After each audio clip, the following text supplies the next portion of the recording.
بسم الله الرحمن الرحيم.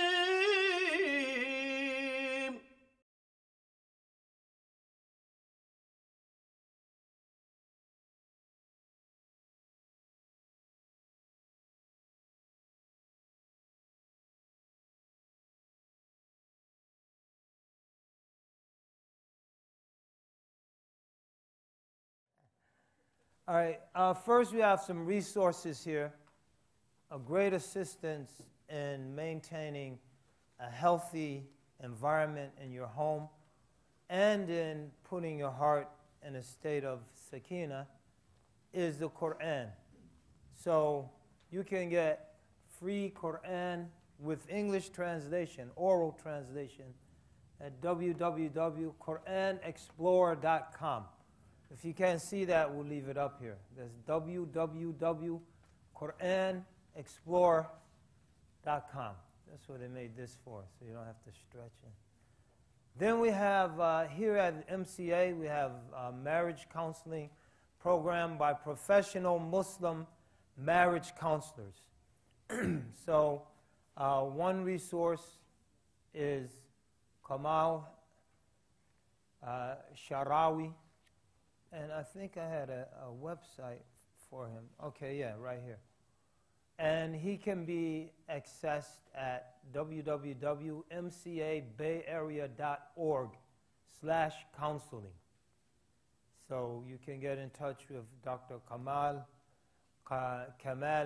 Sharawi and Nijud Bataneh, who can be reached at 408-410-3192.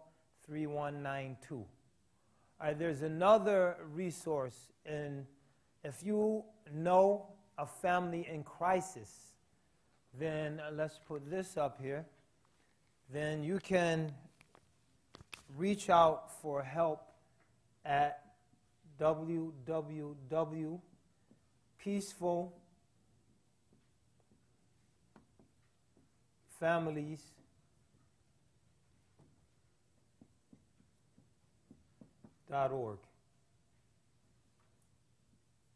So again, www.peacefulfamilies.org. They specialize in domestic violence.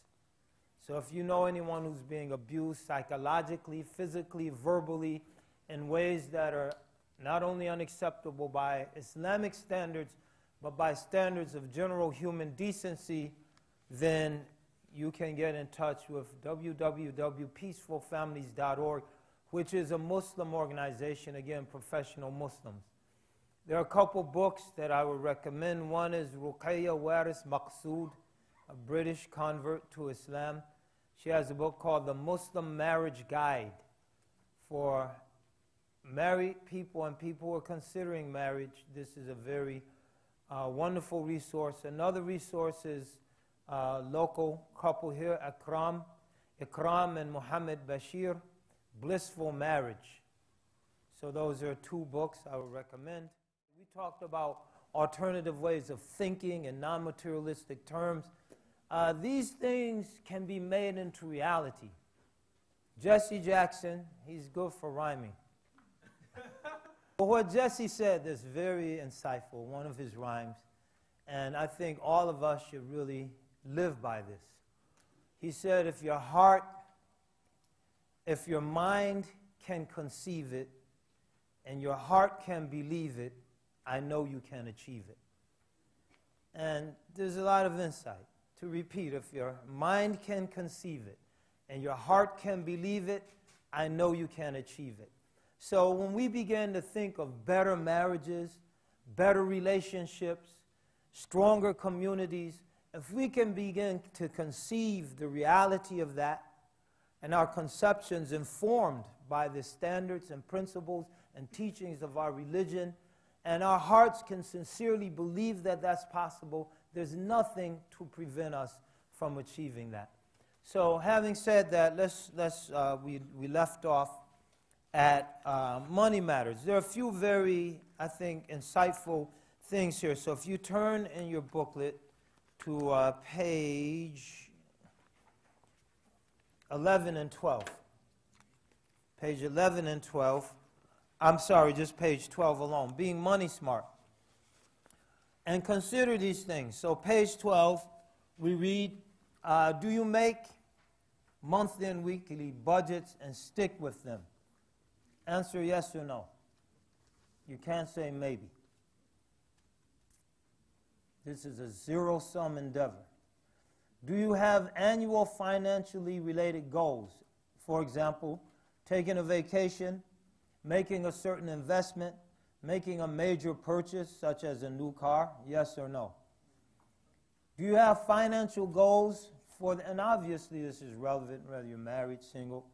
Do you have financial goals for the next decade? For example, starting a business, moving, career changes, going back to school to retool, yes or no? Fourthly, do you have lifetime financial goals? For example, retirement plans, thoughts on leaving something to your children, etc. Yes or no? So assessment of this, if you answered no to most of these questions, you have not adequately considered these issues, and you probably have money problems in your marriage because managing your money and making financial plans are not priorities for you. So some of you might say, it is a priority. If you're not doing these things on a monthly, annual, 5-year plan, 10-year plan, lifetime, career, it's not a priority. It's that simple. Now, while this state may be wonderful for the Zaid, so the Zaid, one who's divorced themselves from all worldly attachment and needs, this is the way they live. But most people, unfortunately, are not zuhad, are not divested from the world. So in normal cases, lack of adequate financial planning usually wrecks marriages. It's that simple. So brothers and sisters, whether you're married or single, start planning. We mentioned, husnul tadbir nisful ma'isha. Good planning is half of your livelihood. So nas'al Allah al-afiyah. Tayyib. Fenton, read 7.2. Read those things. 7.2. Controlling money and not letting it control you. Try to strike the Islamically mandated balance between your religious and worldly affairs. Realize the destructiveness of consuming. In other words, don't live just to do the things necessary to make money.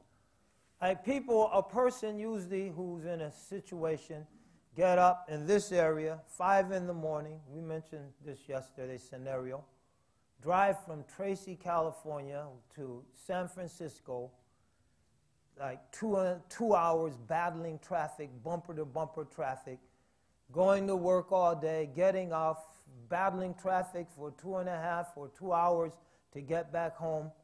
Once you get home, running off to your night course to get your MBA at Phoenix University, going home exhausted, no time to really pick up the Quran, no time to pick up a subha, make some dhikr, no time to think and contemplate on Allah, no time to even memorize 2 verses from the Quran, no time to just sit and reflect on the nature of this life. All of that, someone say, well, I'm doing it so I can help the deen. No. Usually we're doing that so we can live in this world, so we can manage and pay bills and save money and etc. Those are laudable goals, but not at the expense of our religion. Sometimes we have to step back. And when we step back, we find we're able to get by with less. Because we're not making that 2.5-hour commute, we're not spending $500 a month on gas. So we can make do with a lower paying job. Because we're satisfied to live in a humble house, we don't have to move out to Tracy, where it's the only place we can afford a big 5-bedroom house with the 4 bathrooms we referred to earlier. We don't need it because we're content with the humble house we have in San Leandro. So we don't have to move out there. Because we don't have to move out there, we don't have to make the commute. Because we don't need that house, we don't need the job that requires us working in San Francisco, as opposed to working even at a local Foot Locker or something. So we have to really sometimes look what we can do to strike a balance. So we give some time for our deen, and we give some time for our dunya. Number 2, Fenton. Oh, you read it. Realize the destructiveness of consumerism and only buy what you need. If you don't need new shoes, don't buy new shoes. Just because some new funky shoes came out that look like genie shoes, the toes are curled up, we could ship some to you from Pakistan for $2. You don't need to buy them for $90 at Foot Buffet or whatever. We'll get a shipment from Pakistan. They'll even have sparkles on them. We'll have gold or silver with red trim. So you don't have to spend your money. What was that?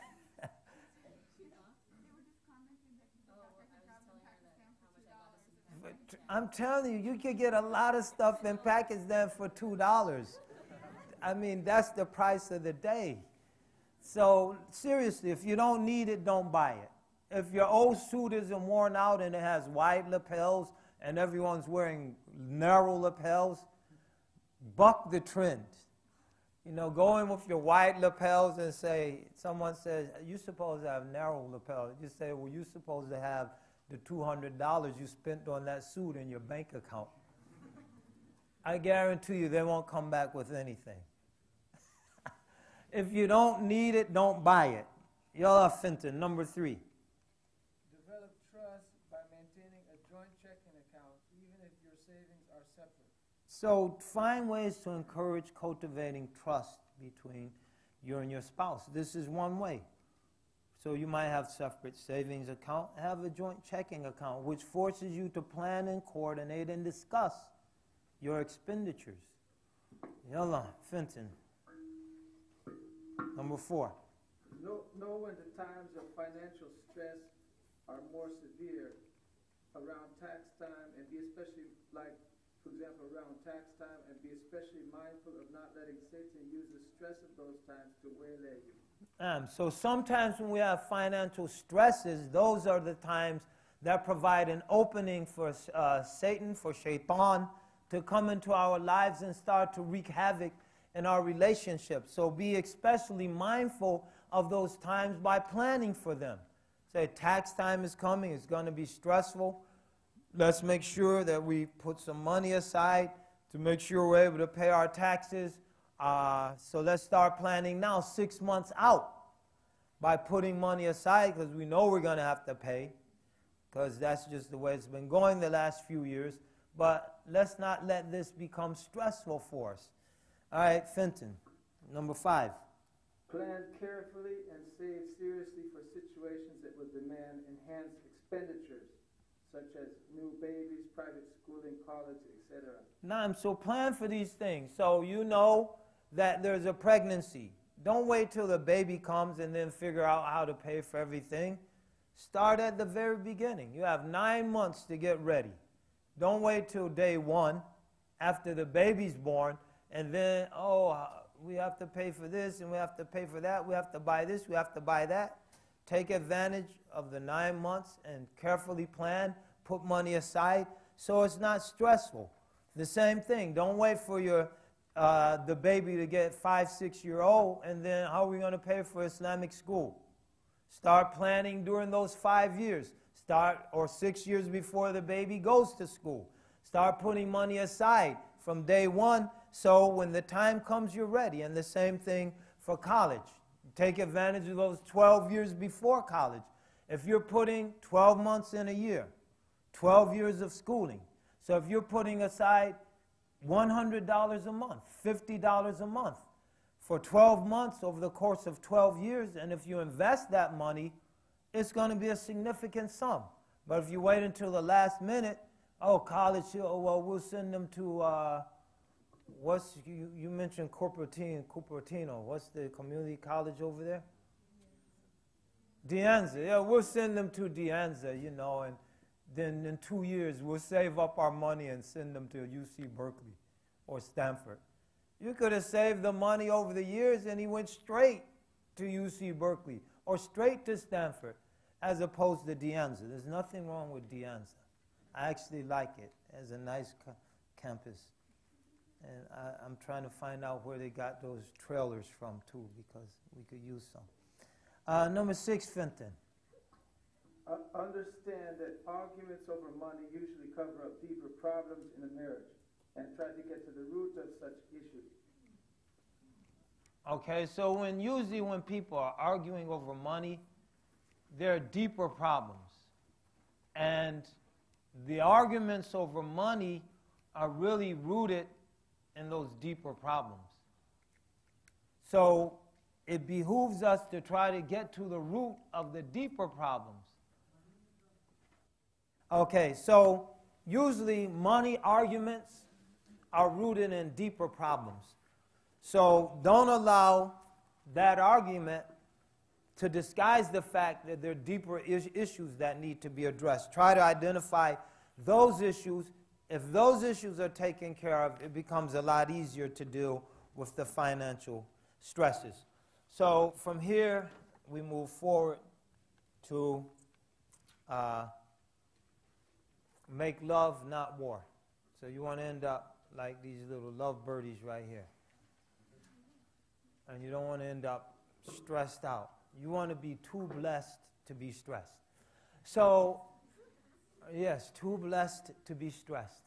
Allah Ta'ala mentions in the Quran, وَجَعَلَ بَيْنَكُمْ مَوَدَّ وَرَحْمًا فِي ذَلِكَ لَآيَاتٍ لِقَوْمٍ يَتَفَكَّرُونَ. Allah Ta'ala says He's made between the man and woman love and mercy. Surely in this are signs for people who reflect. So the challenge for us, married people, is keeping the love alive. Because, or better yet, acting on the love. Because people, when they're arguing and fighting, even when they divorce, if you ask them, you still love her? Yes, I do. Do you still love him? Yes, I still love him, but we just can't live together. So it's very important for us to understand how to keep that love productive. So when the divorces, the arguments, the tension set in, the love is still there. But the love is not productive. It's not producing the fruits that love should produce. And one of the things that's needed to keep it productive is mercy. Allah said He's made love, وَجَعَلَ بَيْنَكُمْ مَوَدَّةً وَرَحْمَةً, and He's made mercy. Mercy is the key ingredient to keep love productive. And all mercy is a willingness to sacrifice for the object of the person, or for the person, for the sake of the person you're showing mercy to. So when we say that mother bird who sacrificed her life defending her young against a fox that had climbed up the tree and was trying to eat the baby birds, and the mother bird fought the fox and he ended up eating her. That, we say, she was merciful. She was willing to sacrifice her life for the sake of those babies. She goes out and gathers things all day, flies back to the nest, working all day to feed them. It's mercy. It involved the sacrifice of time. It involved the sacrifice of energy. So mercy always involves a sacrifice. And if we keep the spirit of sacrifice alive, if we're willing to give up something for the person we love, for the people we love, then the love will stay productive. So the mercy is very important. Allah Ta'ala mentions, أُحِلَّ لَكُمْ لَيْلَةَ الصِّيَامَ الرَّفَثِ إِلَى نِسَائِكُمْ هُنَّ نِسَاءٌ لَكُمْ هُنَّ لِبَاسٌ لَكُمْ وَأَنْتُمْ لِبَاسٌ لَهُنْ. So Allah Ta'ala says, lawful for you on the nights of the fast is the approach to your wives. They are garments for you and you are garments for them. Again, this is an expression of intimacy. So the husband and wife, they should fit together like a glove and a hand. That's an intimate relationship. But they should also be a source of protection. Clothing, so hunna libasul lakum, they're a source of, they're like a garment for you. A garment also protects.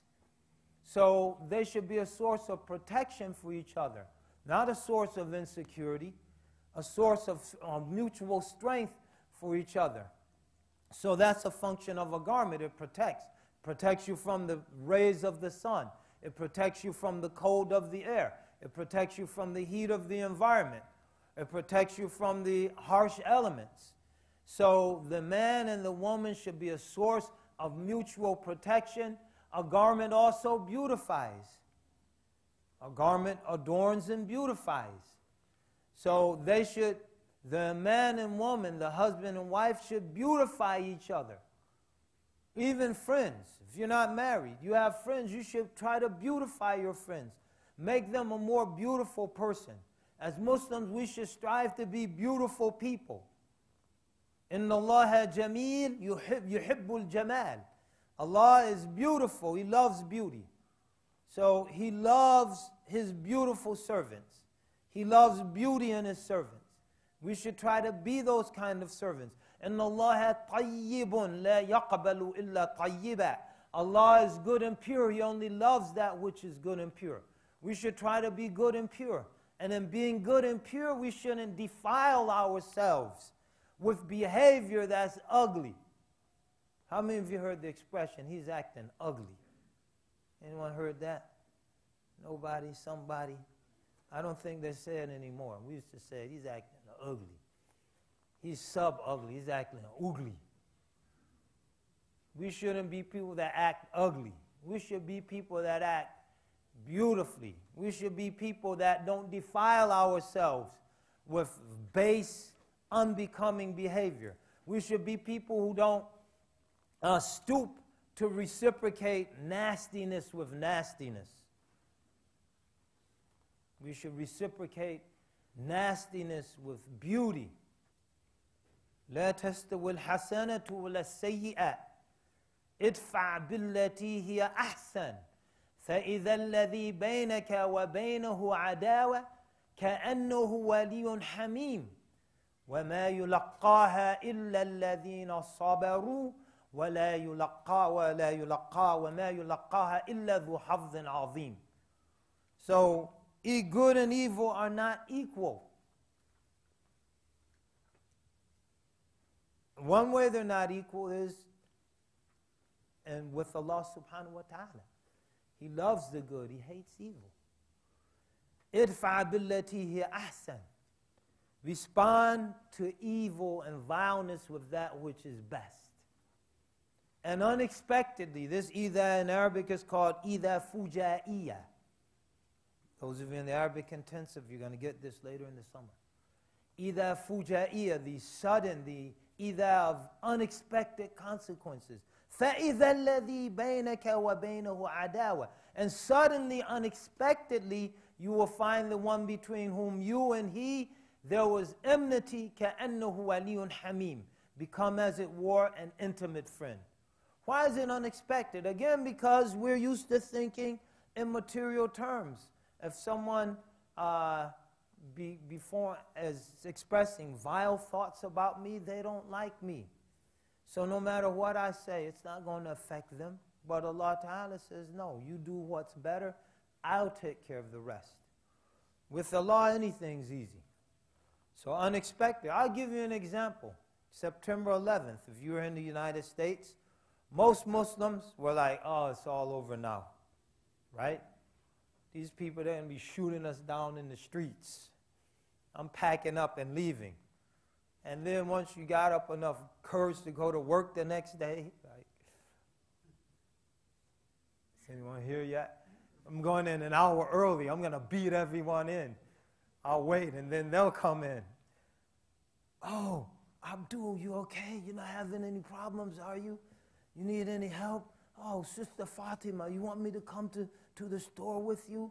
You know, I'll go do your groceries. Don't worry, you don't have to go out. I'll take care of everything for you. Like, what? Oh, can you come to our church and tell everyone about Islam? We need to understand your religion.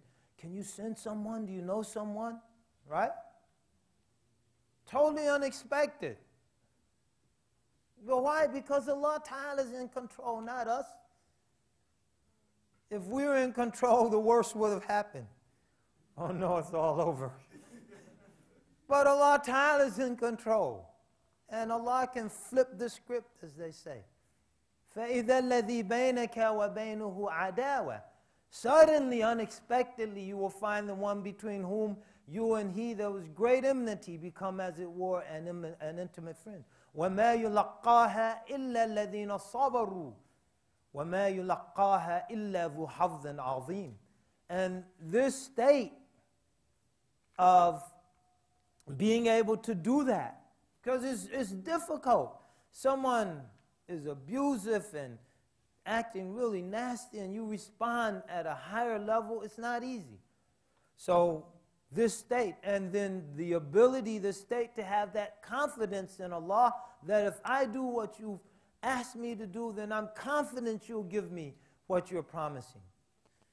Only comes to those who patiently persevere. وَمَا يُلَقَّاهَا إِلَّا الَّذِينَ صَبَرُوا وَمَا يُلَقَّاهَا إِلَّا ذُو حَظٍّ عَظِيمٍ. It only comes to those who have a bountiful portion of spiritual resolve. So the man and woman, they're a source of protection. They're a source of adornment. They're a source of complementary. The garment complements the body. So it's custom made to conform to a particular body. الدنيا متاع وخير متاعها المرأة الصالحة. So the whole world is something to be lawfully enjoyed, and the best enjoyment in it is a virtuous woman. And for a woman, a virtuous man. That's the best enjoyment in this world. So if we understand these teachings of the religion and we internalize them and we commit ourselves to what they represent, then it becomes easy to make love and not war in our relationships. So what are some problems that affect the ability to be intimate, and what are some of their cures? And this is very important because a lot of marriages, they break down because there's no intimacy between the man and the woman. They get into a rut and they're not like these little birdies. They don't have a healthy, intimate relationship. One big one is childhood sexual abuse, and it happens to Muslims. I know many Muslims that were abused, and these aren't converts. Many Muslims from Muslim cultures that were sexually abused as children, and as a result, they have a very difficult time being intimate with their spouses. So that is a reality. The cure for that, or to help a cure, in addition to a deep relationship with Allah Ta'ala, is professional counseling, to work through the issues that that person has to work through. And some people are very sincere, and they try to be good spouses, but they are just damaged and scarred by childhood experiences that won't allow them to open up. That won't allow them to move beyond their fears. And this is a reality. We don't like talking about it in our community, and historically there's been a lot of denial around this issue, but it's a reality, and it's a reality that we need to confront head on, because as Muslims we should be about solving problems and not about sweeping them under the rug. See, it's in my head. Lack of affection in general. So a general environment of affection creates an environment that's conducive to intimacy. So if the general environment, there's no time, the couple, they don't take time to whisper those sweet little nothings into each other's ears throughout the day. His brother's like, yeah, I know about that. They're not taking time to create an atmosphere of affection then when they try to really get intimate, it becomes very difficult because the atmosphere isn't conducive. Everything we do occurs in a context. And if the context is not conducive to the particular situation, the relevant situation, is difficult to succeed. So the cure for that is the need for a romantic attitude towards marriage. The Prophet ﷺ was a romantic, and he encouraged romanticism amongst his companions. So brothers and sisters, especially brothers, you should be romantic warriors. You should be romantic warriors, brothers. No, you shouldn't just be like the ogre people were talking about, yeah, the grout, the grump. You should be romantic. You come home from work and you create an atmosphere in your home conducive to romanticism. How are you, my beloved? How hath your day been? They say, you're so corny. Smash a pie in your face. Well, you know what I'm talking about. Look, the Prophet, he played with his wives. He had races with them. And he encouraged his companions to be romantic. He encouraged them to create a mood that encouraged love and affection. A lack of time, this is a real problem. A lot of people, they just don't have time for romance, for intimacy, for anything.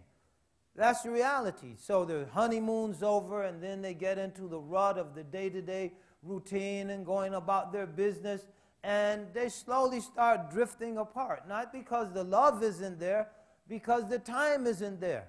So she's working, he's working, and he's going to get the kids, and she's going to take them here and shopping and this and that and the other, and before you know it, days turn into weeks, and weeks turn into months, and then there's a gap that develops between them. So when that starts to happen, it might come down to making a schedule and then sticking to it. This is our time, and no one gets this time. So a time to just go to the park together. So every Friday after Jummah, we're going to the park. And with each other. I'm not going to the park with the brothers to play basketball or soccer. I'm going to the park with you.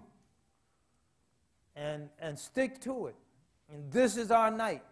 And nothing comes between us. And sometimes it comes down to that. And if you don't do that, then the days turn into the weeks. And the weeks turn into the month. And before you know it, you have a serious crisis in your marriage, because then everything is accentuated. So the little friction over here becomes big friction. It even ignites in the flame. You know, a lot of friction equals flame. It becomes a flaming problem. A little disagreement over here becomes a huge argument. And the root of it is there's no intimacy in the relationship. And a lot of times, because this happens, but it's not widespread, it does happen. This happens a lot, but this really happens with the work and the school and the part-time job and the responsibilities in the community, and it happens. So we have to combat it. If we don't combat it, we can hit a lot of icebergs. Oh, this is global warming. There are no more icebergs. We could hit a lot of rocks. Failure to communicate about the things that turn you off from your spouse.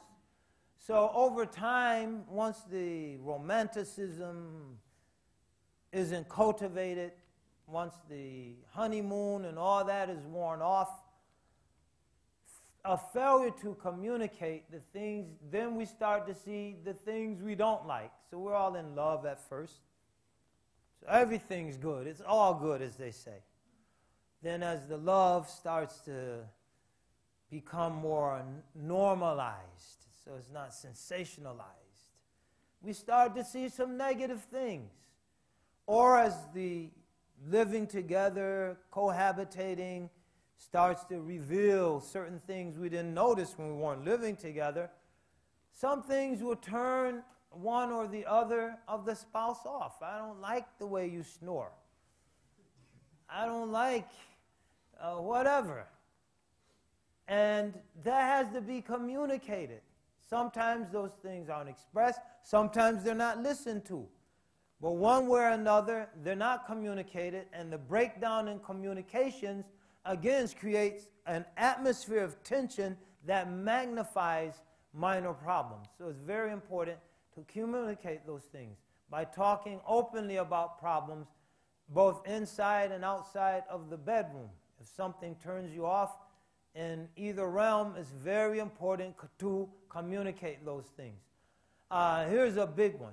Intimacy seen only as a means of baby making. Big problem. Huge problem. Because what happens? If intimacy is only connected to baby making, one or two things. If baby making doesn't happen, then the party, one or two party, loses interest in being intimate. And the lack of intimacy undermines the relationship. So 2 or 3 years, there's no babies. Then what good are we for each other? You love each other. Give it time. Look how long Ibrahim waited, alayhi salam. Or, second consequence, once the babies come, especially the son, couple daughters, there's still a lot of desire for intimacy. Got the son, khalas, it's all over. I could retire now. And then the relationship loses its sweetness. So intimacy should not be seen as the means to make babies. Babies come from Allah subhanahu wa ta'ala. Intimacy should be seen as a means towards being one of the things that helps to sustain a very loving, intimate, romantic relationship. And the babies Allah gives to whomsoever He pleases. And this is very, very important in terms of maintaining an atmosphere conducive to romance. A big, huge problem, especially here in the West. People in the desert don't have the internet, so they don't have access to pornography. But here in the West, and increasingly in the East, the cities, even in the desert, people have access to computers. And the most visited websites in the world are pornographic websites. Pornography is one of the most destructive forces in terms of destroying the intimacy between a man and a woman for a number of reasons. In terms of combating pornography, know that it is haram. Now, it's haram, forbidden. Pornography dehumanizes. It dehumanizes the users, the overwhelming majority of which are males, and it dehumanizes the people involved in its production. And for that reason, it is haram, because Allah Ta'ala mentions in the Quran, وَلَقَدْ كَرَّمْنَا بَنِي Adam. We've ennobled the human being. And the human being that Allah Ta'ala is ennobled is dehumanized and denobilized, if you will, by such a filthy and unbecoming process as pornography. Thirdly, pornography leads to impotency. If you want to become impotent, keep watching pornography. Why? Because the stimulation becomes more and more excessive until there's nothing to stimulate the pornography watcher.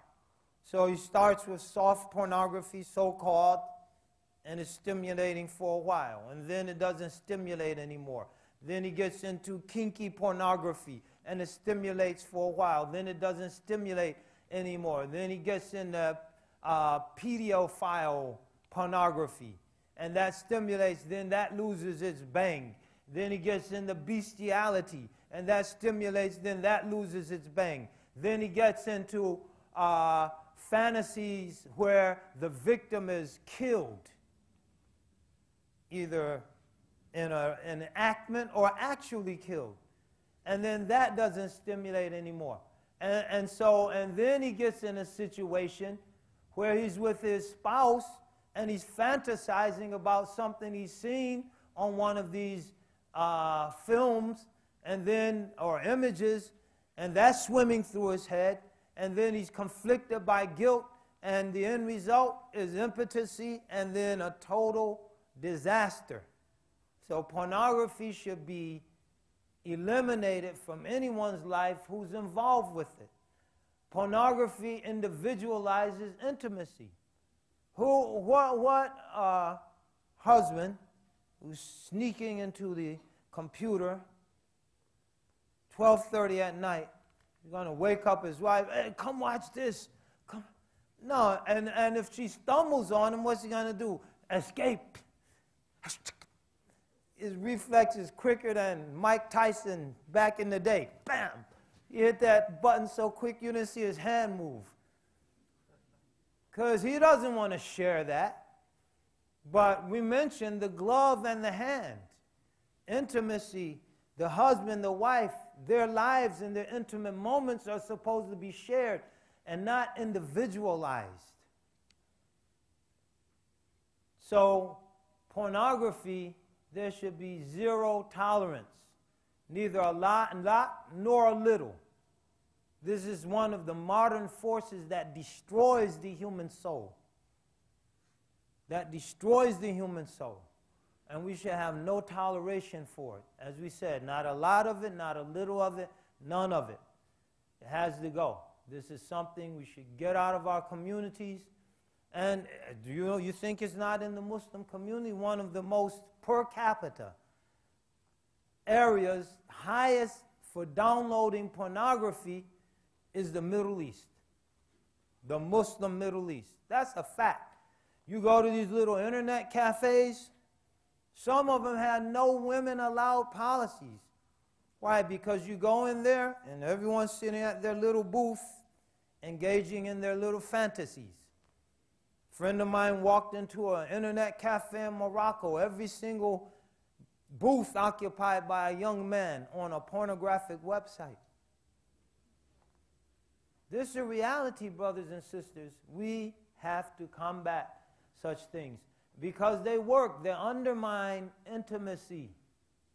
They undermine real romance. They threaten marriages.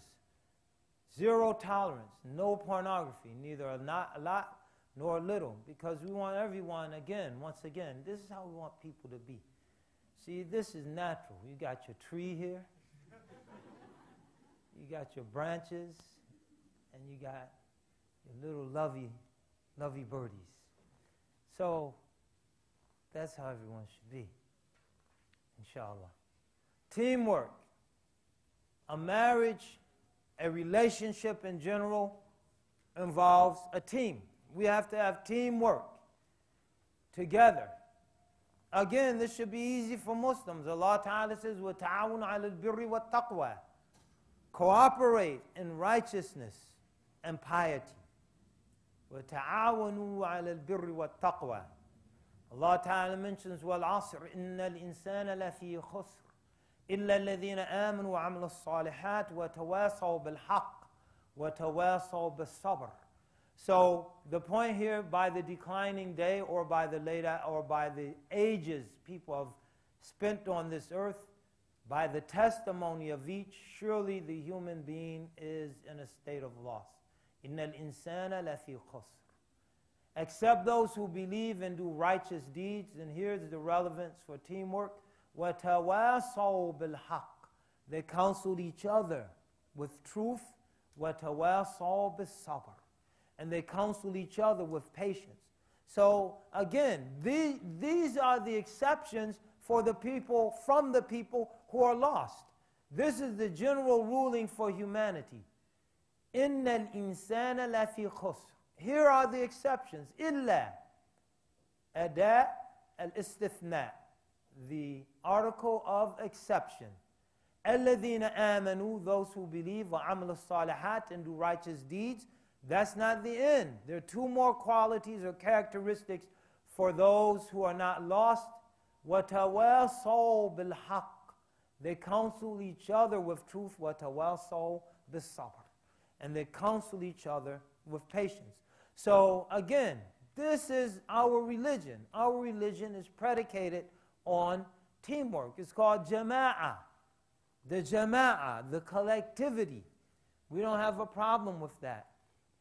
Again, مثل المؤمنين في تودهم وترحمهم وتعاطفهم مثل الجسد إذا اشتكى منه عضو تداعى سائر الجسد بالسهر والحمى. So the parable of the believers in their mutual love, في تودهم, that's the same root, تفاعل. Again, Arabic intensive students, those fa'ala patterns, they have meaning. One meaning of tafa'ala is reciprocity. So fa'ala, to do something. So for example, rasala, to send a letter. Tarasala, to correspond back and forth. So tawaddihim, their mutual love. Wa tarahumihim, their mutual mercy. Wa ta'atufihim, their mutual affection. Mathalul jasad.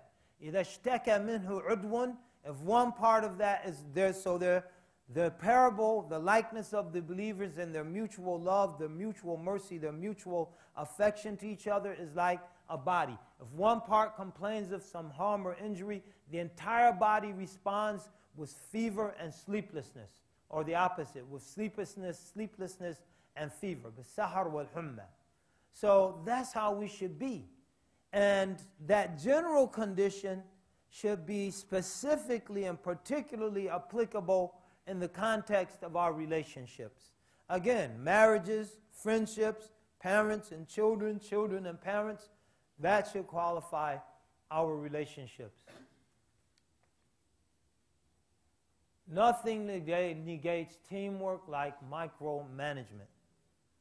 Cooperate. Don't try to micromanage someone else's affairs.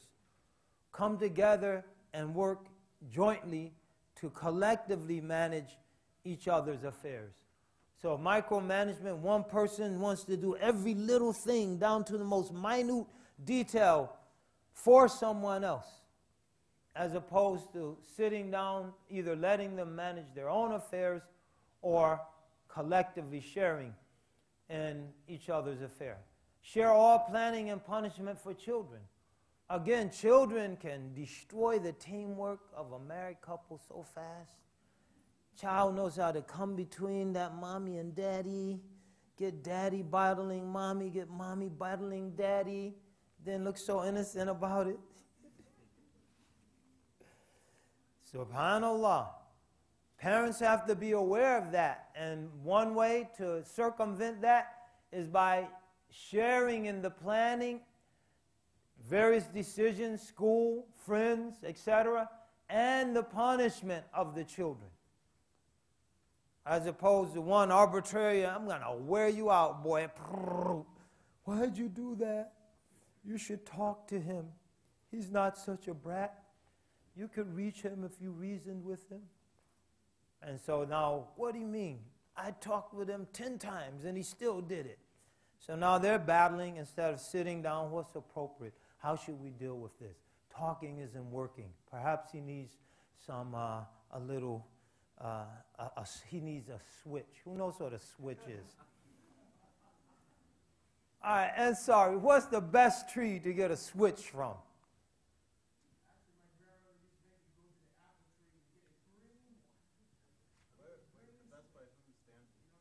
By universal standards. He said, by the hitter or the spanker or the spanky. The best switch is a willow tree. You see a weeping willow? And it makes a good switch because when you get the leaves off, they're like, they come right off. But, of course, within limits, folks. Within limits. Within limits. Talk openly and honestly about problems with in-laws. In-laws can come between a man and his wife. Ooh, yeah. Lord have mercy. In-laws can mess up a relationship. So there has to be a strategy. You have to sit down and make a strategy. Look, your mother's coming, so I'm checking into Microtel for a week. You have to strategize to deal with in-laws. Seriously, you can't just let it just come, let it just happen. It's like Katrina. You know, they just stood back and waited. You have to strengthen those dikes, reinforce the barricades, because the in-laws can mess you up. We'll talk about that a little later. That was a nice discussion. Parents have to assist their married children in teaming with their spouses and not being a wedge between them and their spouses. So parents have to help their married children as opposed to coming between them. Parents had a chance to live their life. If you're a parent, let your child live their life and help them to live a productive life. You had your chance. Why do you want to have another chance at their expense and create all sorts of havoc in their relationships? You had your chance. Now it's their turn. Let them make their own messes. You made yours. I could say that. You could never say that to your mom and dad. Mom, Dad, you had your chance. You made your own mess. So why are you making my life a mess? You get a chance to make 2 messes, and I don't even get a chance to make a single mess. No, parents, you have to lighten up. You have to lighten up, parents. I'm like preaching to the choir. No one in here over 50. So then if you do, your love will blossom. So this is the man and the wife. Their love has blossomed. And now they adorn the world with their collective beauty. And they live happily ever after. And like an old soldier, they don't die. They just wilt away. So that's it. In conclusion, a final hikam from Ibn Ata'illah, and that is this one right here. الأعمال صور قائمة وأرواحها وجود سر الإخلاص فيها. That our external actions, be that prayer, fasting, hajj, whatever the case is, they're like empty facades. They're like a Hollywood set. They have an external form, but the spirit that brings them to life is the existence of the secret of sincerity within them. Now, why do we conclude with this? We conclude with this particular aphorism, brothers and sisters, for this reason. So, first translation, actions by themselves are facades. الأعمال صور قائمة. The spirit, وأرواحها وجود سر الإخلاص فيها. The spirit that brings them to life is sincerity. So why do we conclude on this note? Marriage is no exception. Marriage is one of our external actions. There has to be sincerity in it for it to work, for it is also an external action. All of our relationships, if you're not married, your friendships they are an external action. For them to work and to be productive, there has to be sincerity in them. So that's why we conclude on this note.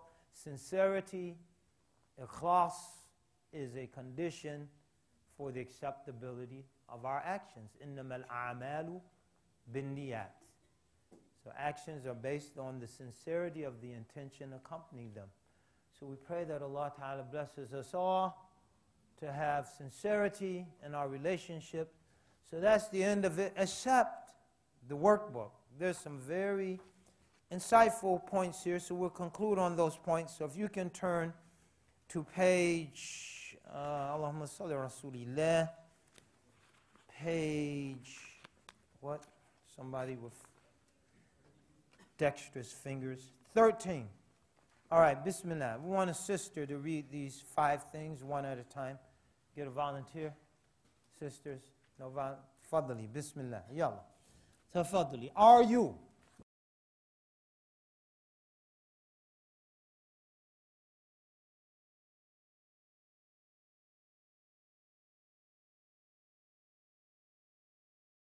Yes or no? Check off.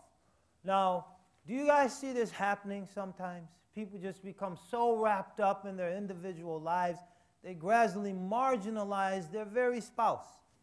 Okay, number 2.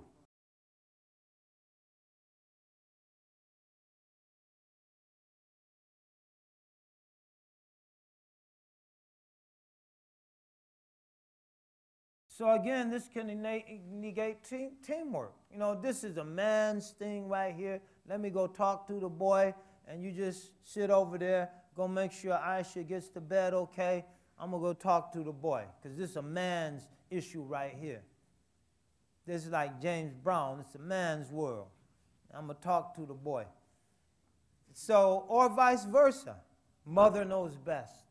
So let me talk to him or her, and you just go and polish your golf clubs. And so we should always try to avoid that, because sometimes the insight can come from unexpected sources. And all of us have mothers and fathers.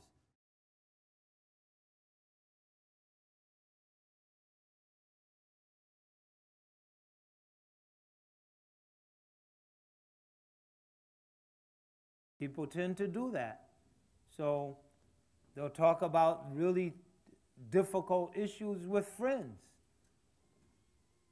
and not give the spouse even an opportunity. Well, she won't understand, or she doesn't know what I'm going through. So as if your friend that you're sharing this with understands or knows what you're going through. And so we don't even give that spouse a chance to participate, to try to help us work through this, which reinforces our feeling of being a team. Number 4.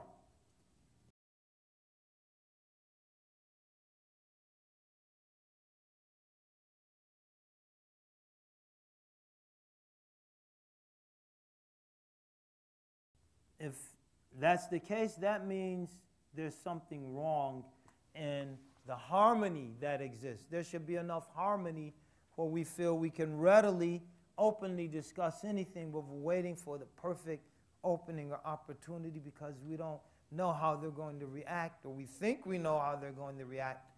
Something's wrong. Yalla, tafaddali.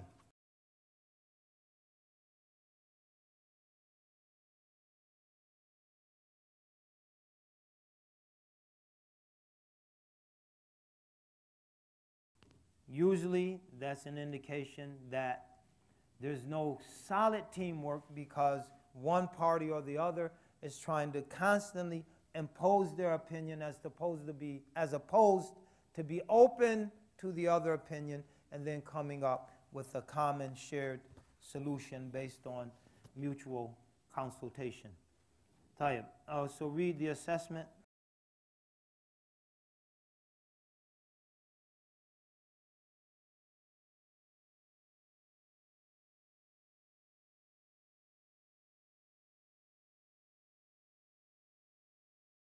So that's just a little bit of advice. And then finally, this has to do with people that have children. Or if you're giving advice to someone that has children, you might not have children. But these are some ways that dealing with children undermine the team spirit between the man and the wife. So a brother, someone in the middle who's been quiet thus far, to read these last few points here, 6 points. Don't everyone jump at once. Yalla, bismillah, tafaddal. Even though you're not in the middle, it's all right.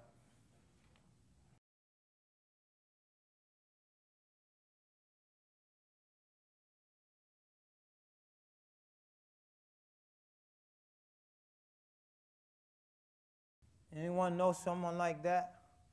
One party has a nice, warm relationship, can ignore the immaturity of the child who's supposed to be immature, and the other just is the stern disciplinarian. You're too soft with him. If you were a real man, you take him in the backyard and show him who's boss.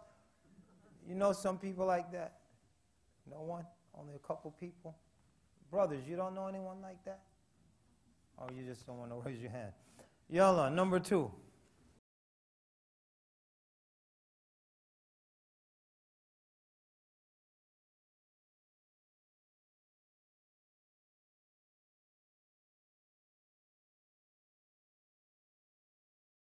It's a problem. 3.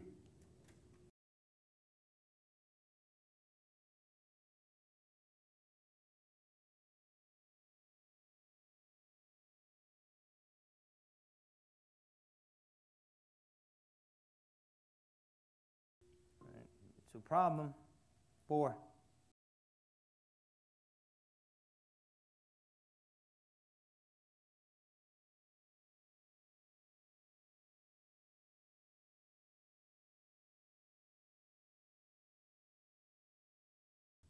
So one of the parties is just trying to dot every I, cross every T from the child. The other side, he's got to learn his own lessons. You know, let her choose to a certain extent her friend. She's going to have to learn.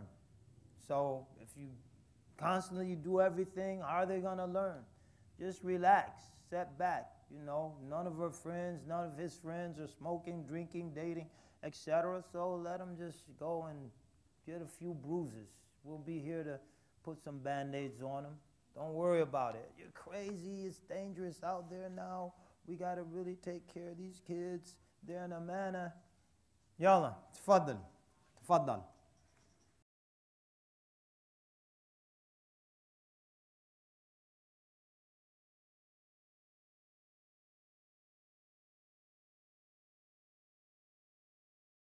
Be a source of friction. 6.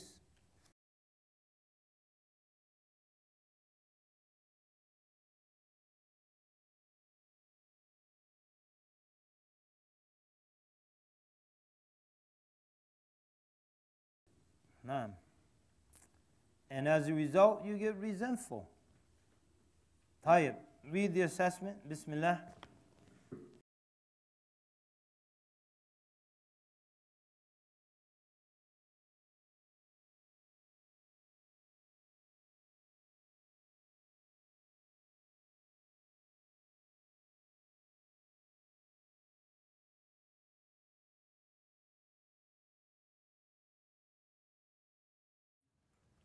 Questions or comments? Yes, sir.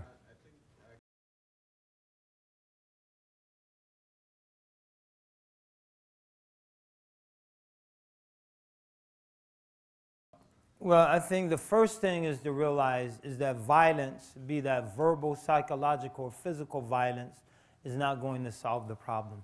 So the first thing is to be committed to a nonviolent solution. The second thing is to make sure that the person, be that the husband, the wife, or whoever, is trying to correct the errant behavior in the other spouse or the child, to make sure that their example, they're exemplifying the change that they're calling to, so that there's no inconsistency between what they're advocating and what they're living.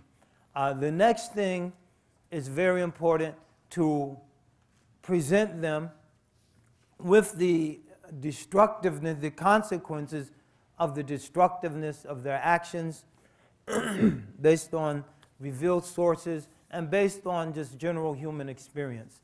And the next thing, I think, a question earlier today, we talked about this, is to understand that a lot of these problems, in many instances, are the culmination of a long process. And that being the case, they're not going to go away overnight. So not to expect that there's going to be a drastic turnaround, but to try to just gradually help the person to work towards the desirable behavior. If it becomes unbearable for the spouses, then divorce is a real option. Because divorce is something that's hated, but it is something that's lawful. And in some instances, when the situation gets so bad that it's stressing out both parties beyond reasonable repair, and all efforts, even the most patient of efforts, have failed, then that's something that they might consider. As for the child, to just, you can't divorce your children, to be very patient and understand that usually in this society, Muslim children that get a strong case of dunyaitis, they usually grow out of it. If you're patient and loving and keep the doors open to let them know that you still love them, you don't love what they do, but they're your children, you love them, and that will pull them through, usually. And sometimes it takes 2 or 3 or 4 years. But I've seen the worst cases where the kids have turned around. However, if we're violent, if we're denigrating, we just push them so far away, they'll never be able to find their way home, figuratively, or maybe even literally, when they do realize how errant and wrong their behavior is. Wallahu alam wal musta'an. Okay, there's some written questions. Bismillahir Rahmanir Rahim. Question. What's behind door number 1? Behind door number 1? No. You earlier stated that the Prophet ﷺ never struck a child. When is it appropriate to physically discipline a child? The Prophet ﷺ never struck a child. He did permit that, but in a way that doesn't cause physical harm or lasting psychological harm.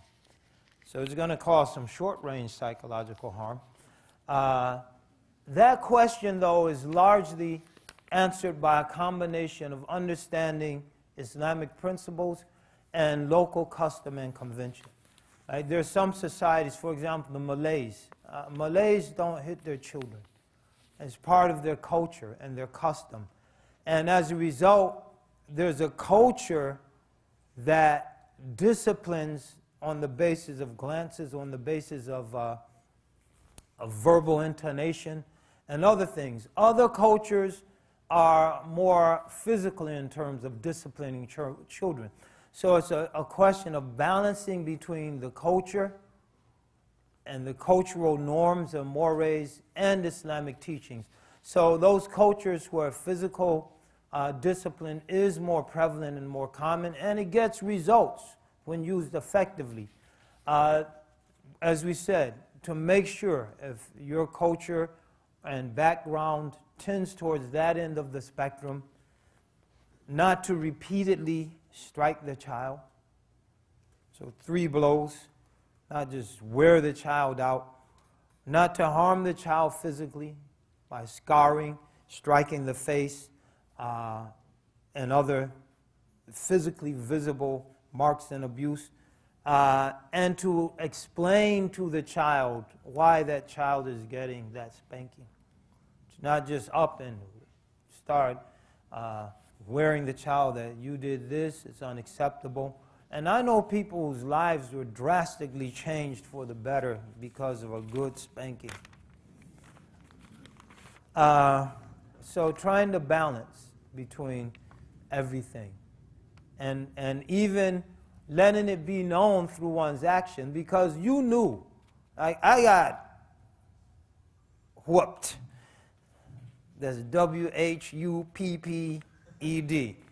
whooped. And I knew it was out of love.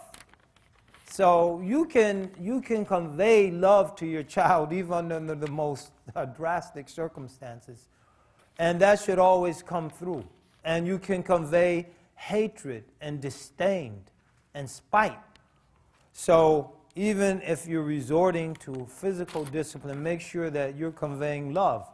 And they know, yeah, I deserved it, and mom and dad are right, and I'm not going to do it again either. The rules of men and women have been distorted in our society to the level that we are lost and families are breaking apart. How would one start learning and implement those gender roles in an already existing family structure? Number 1, through al-ilm bit-ta'allum. We said that, by studying. Knowledge comes through studying. Number 2, by prefacing one's study with understanding how essential it is for us to be committed to basic human decency.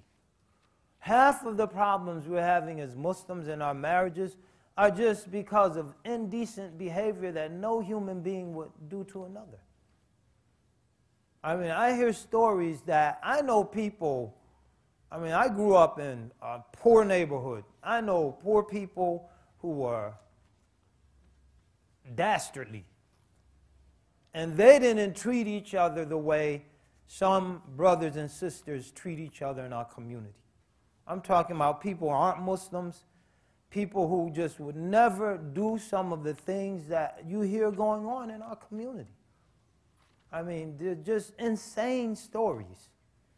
Well, I know someone might know these people because I think someone here told me this story. Well, I mean, just up and walking out on families, marrying someone, taking up residence with them, then calling the spouse and say, you know, I'm not coming home. What? This stuff that decent human beings don't do. So all of our teachings have to be set in a moral context. And that's a big part of our religion. One of the great contributions of Islam is that it really provided, through its teachings, the first rigorous, holistic system of moral psychology. So when we talk about doing something because out of the fear of God, that's an element of moral psychology. There's a psychological process, fear, that elicits a moral response. And it's not just fear, it's hope, it's love, it's mercy, it's a whole system. I'm actually in the process of writing a book about this. It's an entire system that creates a moral climate that leads to positive morals and ethics. So what happens, we divorce the morality and the ethics from the law. And as a result, we start looking like Frankenstein monsters. So what do I mean by that? You get this patchwork creature, an arm from over here, that doesn't come together in an integrated self. And that's why Frankenstein was so hideous. It was composed of pieces of corpses from here and there, sewn together. And that's what we get. So you end up, I'll give you an example. We mentioned the alcohol liquor store thing. There's some people that own liquor stores first in the prayer line. If they're not in the prayer line first, it's like their mother died. Wouldn't miss a day, wouldn't eat a seed in Ramadan. If they accidentally swallowed a sesame seed that got stuck in their teeth at suhoor, it's like someone died. What's wrong, brother? I swallowed a seed by accident. It doesn't count, it's an accident. No, but I ate, it's the daytime. And then we'll turn around, go to a store and sell alcohol to people. So all of that legal rigidity has been divorced from any moral or ethical outcome. And that's not what the religion is all about. كُتِبَ عَلَيْكُمُ الصِّيَامُ كَمَا كُتِبَ عَلَى الَّذِينَ مِنْ قَبْلِكُمْ لَعَلَّكُمْ تَتَّقُونَ. So the rules relating to fasting are associated with an outcome. God consciousness. لَعَلَّكُمْ تَتَّقُونَ. إِنَّ الصَّلَاةَ تَنْهَى عَنِ الْفَحْشَاءِ وَالْمُنْكَرِ وَلَذِكْرُ اللَّهِ أَكْبَرُ. The prayer, which is a legal arrangement of legislated actions, is accompanied with an ethical outcome. So the prayer wards off indecency and lewdness. إِنَّ الصَّلَاةَ تَنْهَى عَنِ الْفَحْشَاءِ وَالْمُنْكَرِ. So our religion is a holistic system. It's like the permaculture. Agriculture is not a holistic system. It's not a system that looks at the natural environment and human activity within that natural environment as an integrated whole. It's a system that abstracts human activity from that integrated system, and as a result, human activity destroys that system. And so sometimes when we approach our religion not as an integrated whole, where the actions we perform are strengthening and reinforcing us as moral beings. And so those actions can actually divorce from the system, destroy the system itself. So in our marriages, our relationships, we have to be cognizant of that so that everything is working as a whole. And when we're trying to correct, we're trying to restore that balance. So that imbalance is why human societies, including Muslim societies, are breaking down, and trying to restore that balance by emphasizing to each other and reminding each other of the moral and ethical imperative that the religion is trying to bring us towards, I think is a key part in getting beyond some of the imbalance. So this dissertation states, please can you give some advice on how to deal with in-laws, okay? And specifically their unsolicited, hurtful comments. Well, just ignore those. Because if you know, look, the in-laws are coming and they're denigrating, they're going to insult me, they're going to belittle me, just ignore that foolishness. Because that is foolishness emanating from a childlike mind. So it should upset you as much as if a 3-year-old child insulted you. They don't know what they're doing.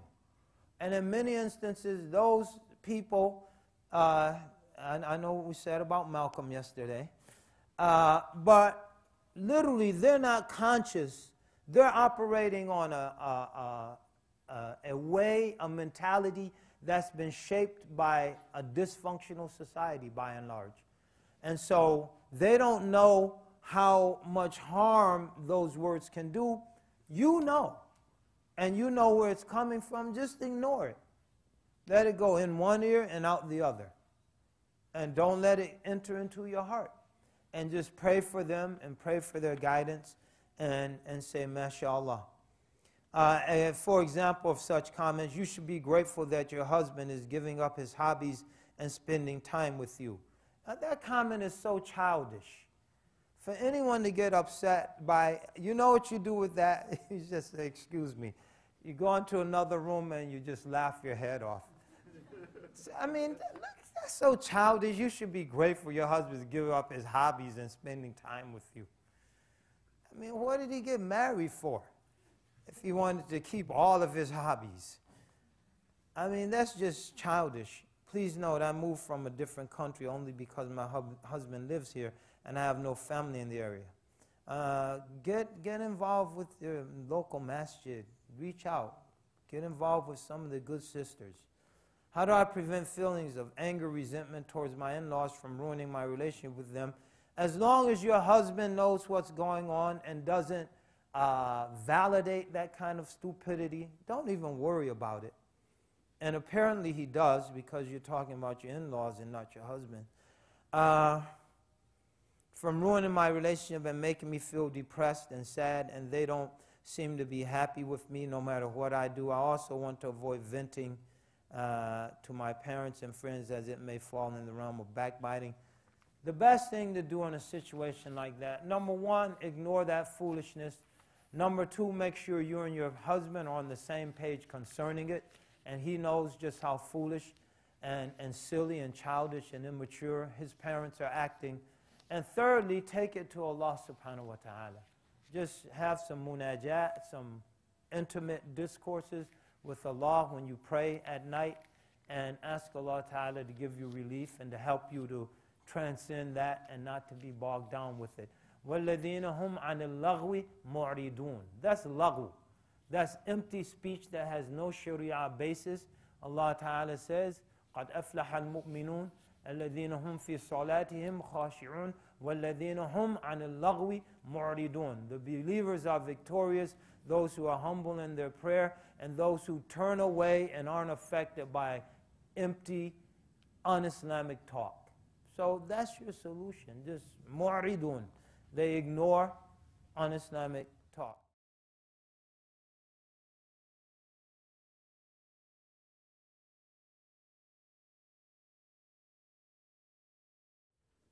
If it reaches that degree, it's incumbent upon, in this scenario, the husband to tell his parents they're wrong and let them know that they're not going to undermine his marriage. So we listen to and obey our parents as long as they're not deviating from Islamic teachings and oppressing anyone. If they move into the realm of oppression where their actions have no basis in the divine law, then it's wajib on the husband to check his parents and to let them know he is not going to let them undermine his marriage. It's wajib in that case. Tayyib. Here's one, I assume, from one of the sisters. You stated earlier that a person's nafs can become content in a state of dysfunction, anger. So since that person has become content in that state, how do you convince them that they need help and they do not, if when they do not believe they have a problem, either habitual cynic or angry, discontent behaviors ruin family relations? Again, when the behavior is not acceptable by Islamic standards, and we mentioned destructive, ruinous anger, physical, psychological, verbal abuse is not acceptable. To point out to that person where their behavior deviates from acceptable norms. And at that point, show them that you might not think you have a problem, but consider the fact that you're always doing A, B, C, and D. And tell me how you can justify that on the basis of the teachings of our religion. So just show them with the teachings of the religion and not with your opinion. You're always angry, but this is, I'm showing you, how many times today have you insulted me? 1, 2, 3, 4, 5, 7. How can you justify that based on Islam? How many times today have you screamed at me? And isn't this what you do every day? How can you justify that? To try to point that out. And if they don't change, to try to get outside help and counseling, to convince them to talk to someone who's qualified, who can help them to work through the underlying problems. Identify, first of all, identify the underlying problems and issues that are leading to that behavior and then work through it.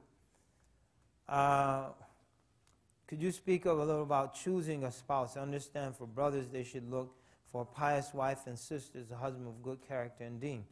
In this day and age, what does that entail? Praying, fasting, activism, what do you recommend?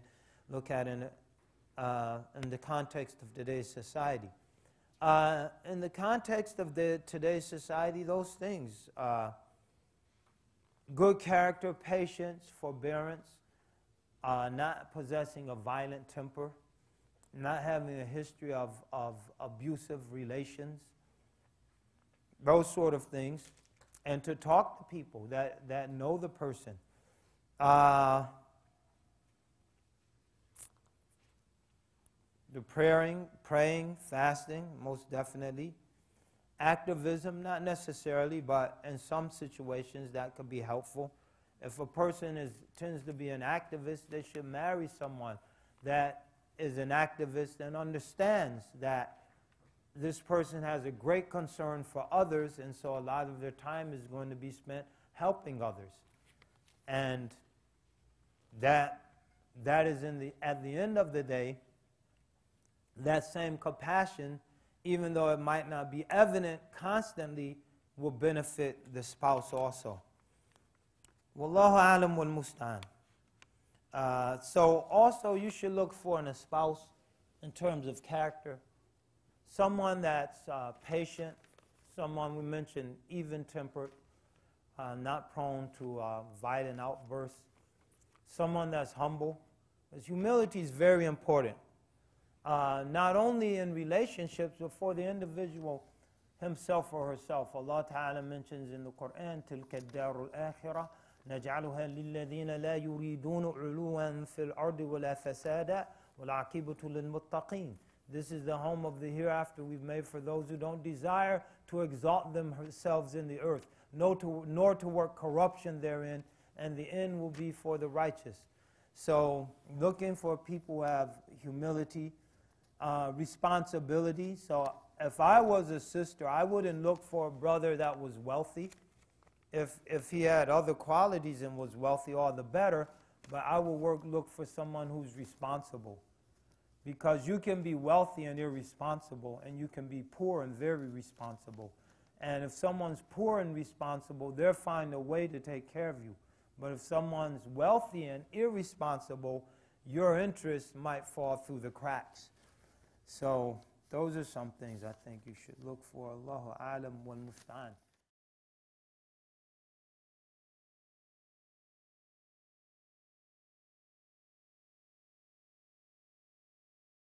That's why I think it's very important to make a commitment to being a decent human being. Because my father wasn't actively involved in my life. But when I got old enough, like 16, 17, and I know a lot of people like this, I just made up my mind that a lot of the things that my mother had to suffer through, I wouldn't inflict that on a woman. So I didn't have the role model, but I had a sense of what was right or what's wrong. I had a sense of what causes pain and what leads to despair. And knowing that, you can commit yourself to working to eliminate it. So it's not totally, absolutely necessary to have that role model because we have the prophetic ideal. But I think what's important is to commit ourselves to principles and institutions. In the context of marriage, I think it's very important to commit ourselves to the institution of marriage, as we mentioned, as an institution that's been initiated by Allah Ta'ala and then vouchsafed to us by the prophets. Arba'un min sunan al-mursaleen, 4 from the way of the prophets, and nikah, marriage. And the commitment to that institution will help us to work for its preservation, even if it means dealing with some things we don't particularly like in our spouse. But our commitment to the institution allows us to try to work through those things, and allows us to take time to work through those things because of our commitment to the institution itself.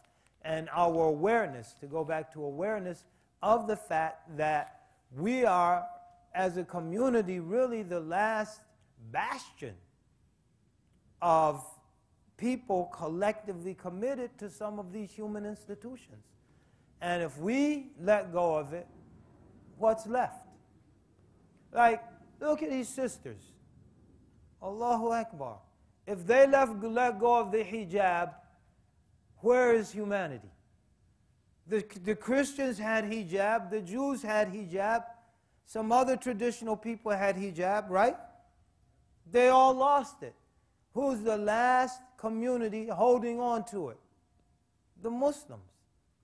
If we let it go, humanity has irreplaceably lost one of its finest, divinely ordained institutions. So we have to be committed to institutions as much as we're committed to people. We have to be, you mentioned ideals, we have to be committed to ideals. Because at the end of the day, Islam is a struggle of ideas. So the victory of Islam, how is the ultimate victory of Islam described? لِتَكُونُ كَلِمَةُ اللَّهِ هِيَ أُلْيَا. That the word of Allah will be uppermost. وَكَلِمَةُ الَّذِينَ كَفَرُوا هِيَ السُّفْلَى. And the word of those who disbelieve will be debased. جَاءَ الْحَقِّ. The truth comes. وَزَهَقَ الْبَاطِلِ. And falsehood perishes. إِنَّ الْبَاطِلَ كَانَ زَهُوقًا. Falsehood by its nature is doomed to perish. So it's presented as a struggle of ideas and ideals. And so we are, in a sense, the holders and the defenders of those ideals. So we should be very idealistic. Not to the point that we're blinded to the realities of life, but to such an extent that we're motivated to go the extra mile and to make the extra sacrifice and to put up with a little abuse because of our commitment to those ideals.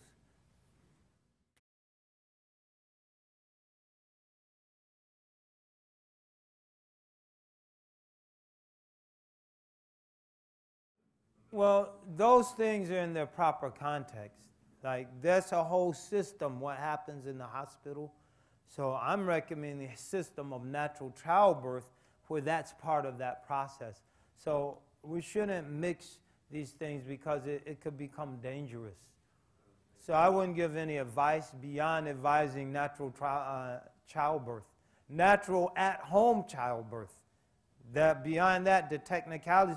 I mentioned that in the context of just trying to explain why some of the problems such as SIDS and other things occur.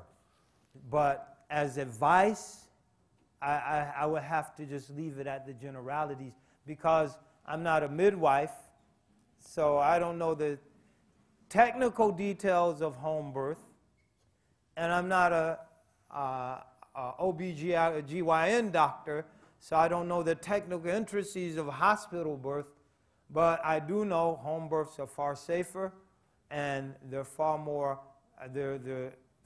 natural, and the drugs and inducing labor and pain-killing drugs and all of those things, it's like Sister Sakina mentioned with the soil. The soil is a living organism, and we inject all of these unnatural pesticides, fertilizers into the soil. It kills and alters the living structure of the soil, and eventually it destroys its productivity. The same for humans. We are obviously a living organism, but our life also involves, more importantly than our physical existence, it involves a spiritual existence. And a lot of the things that we're doing as a result of so-called scientific advances are not only harming ourselves physically, but they're harming us physically, spiritually rather. So I would just advocate generally certain things, but in terms of knowing the technical side effects, specifics of side effects of the kind of drugs you mentioned, that's not my realm. Unfortunately, that's the last question because it's 5:30, and all good things must come to an end. Plus, you have a couple additional things to do. I'm going to go to the back and start signing books. You're going to start signing the evaluation form, and I think there's a couple things that Sister Sadaf wants to say. Before everyone starts running off in their respective directions, I just want to say it was a wonderful, wonderful, tremendous opportunity to spend a couple days with you guys. I benefited immeasurably because life is an exchange of giving and taking. So I can guarantee you I took more from you than you took from me. If you want to argue, start counting. There's one of me and there's 100 some odd of you, so the odds are against you. So I'd like to thank you for that opportunity. We pray that Allah Ta'ala made this gathering a source of mutual benefit, and that whenever we come together, it can be in a mutually beneficial fashion. Jazakumullah khairan. Assalamu alaikum wa rahmatullahi wa barakatuh.